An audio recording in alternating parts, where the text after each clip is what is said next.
Welcome to Two Guys. A girl. And an MBA. Personally, for me, I want to hear some guarantee from the world.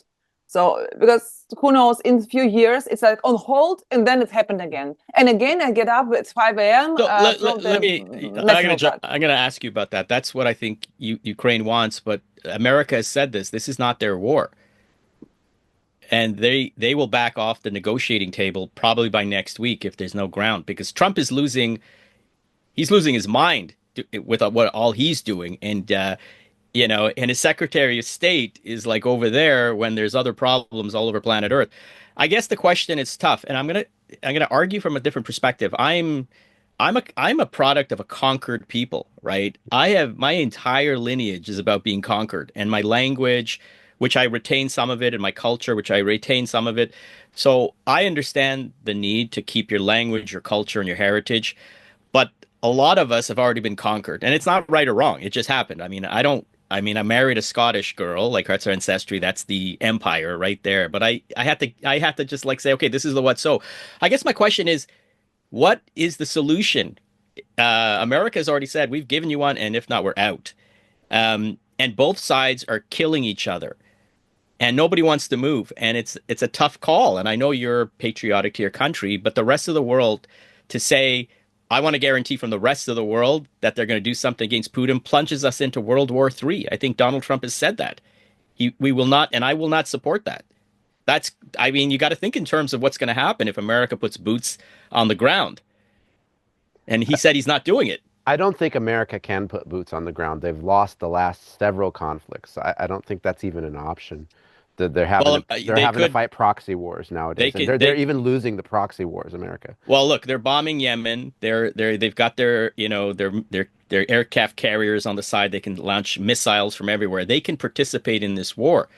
And it would plunge the entire planet. And this is how all world wars start, where everybody has an alliance.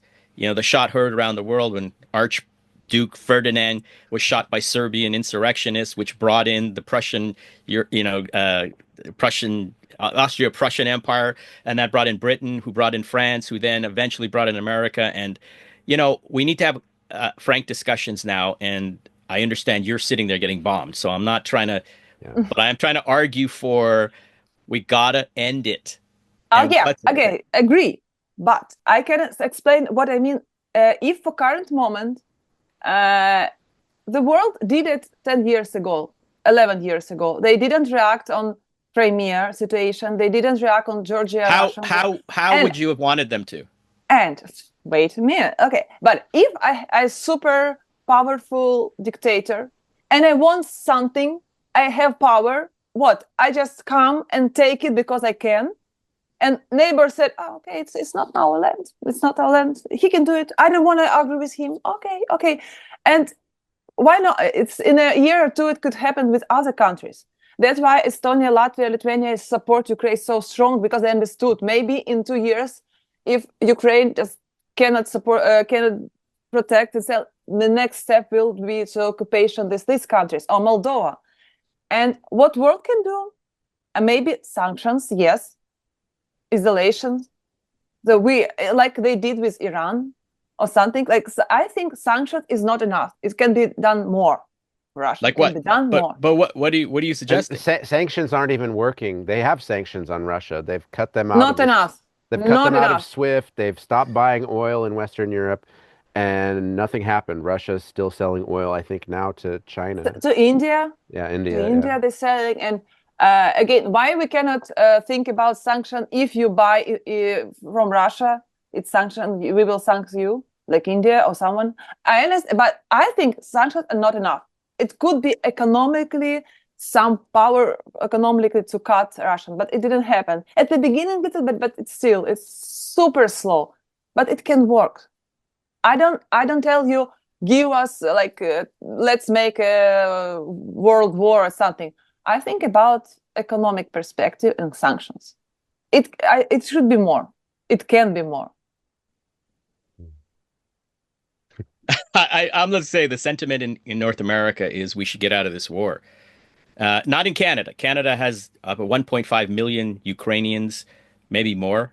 we've got a lot of Ukrainians here, heritage-wise, so politically, it makes sense to do it. But I think the sentiment overall is we got to put a stop to this because eventually someone is going to do something to escalate. I think the signal with bombing Kyiv a couple nights ago was Putin reminding everybody that he could be worse. I am telling you, it could get a lot worse. I mean, his air force is not flying over Kyiv right now. Military defense around missiles is one thing, but a full-out Russian war would be catastrophic for everybody. So, I think it's just some perspective that you can read. It's a part of Russian very good job. They spread that's always so powerful, always so scary. They just talk about a lot about it, but it's not an. If they was so scary, they did it 3 years ago. Why? They was so close to the capital, to Kyiv. Yeah. I don't know, 50 kilometers from my house. They was here. yep. Why they didn't take all his power that time? They tried, but thank you for support from European and US. They gave us weapons. They gave us this. They can protect, and now we can protect the air also. Listen, you're getting bombed. It's personal. I get it. I am just saying from our perspective, everywhere else, we can't. I mean, I don't want my family to go to World War III, and everybody's talking about sanctions and economic sanctions. The more you poke without a peace plan, the more you're taking us to the verge of it. That'll plunge all of us into problems. And I think we got to get this solved. And it might not be a comfortable solution for either side, but if we just sit down and discuss what the plan is. Okay, I agree. We can sit down, but first of all, stop bomb for Kyiv. Stop doing it. I think they agree about the on hold 30 days. Putin didn't do this agreement. So yes, we can stop and start discussion, but it shouldn't be like discussion in the middle of a missile attack. Let's stop. And Ukraine didn't came to their territory. Russian invaded Ukraine and just come to to my apartment. Some crazy neighbor came and said, I will take your one bedroom and the second one and then one more because I can. And how can I agree when he's continue to do this? Just, okay, discussion, done. All war ended with after some negotiation, definitely.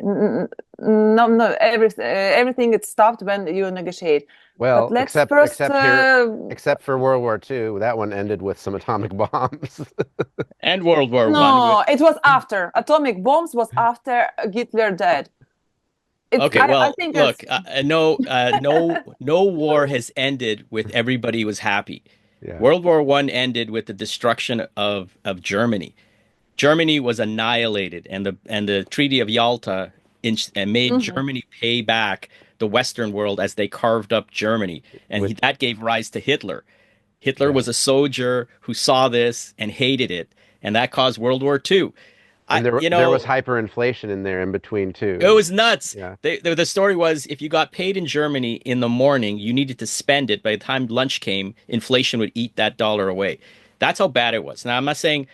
I mean, I think we're going down a path. Yeah. And that's an environment where people are disgruntled, and it gives rise to fascists like Hitler that can seize power and do all these heinous things, and led to everything else. Yeah, I agree. Negotiation is a correct tool.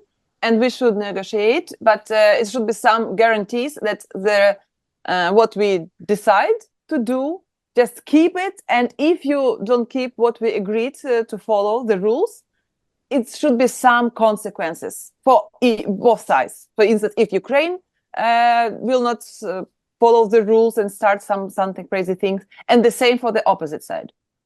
I agree we should negotiate, but it should be some guarantee that both sides will follow the rules which we agreed. Nobody's in disagreement. I think we'll have to agree to disagree, kids. I guess so. I mean, you can see, Elena's there. We're not there, but we're having like a raised discussion. Imagine sitting across from a Russian having this discussion. It would be, nothing is possible. because everybody's, and I'm not even, I have no, as they say, horse in the race here. I'm just trying to prevent further. But you can see how heated it is. Imagine they're sitting across the room from each other and everybody's being positional. We're not going to get through this. We're not. And the United States is trying to broker this with no horse in the game. They pulled their funding and they're saying, hey, we're going to give it a shot.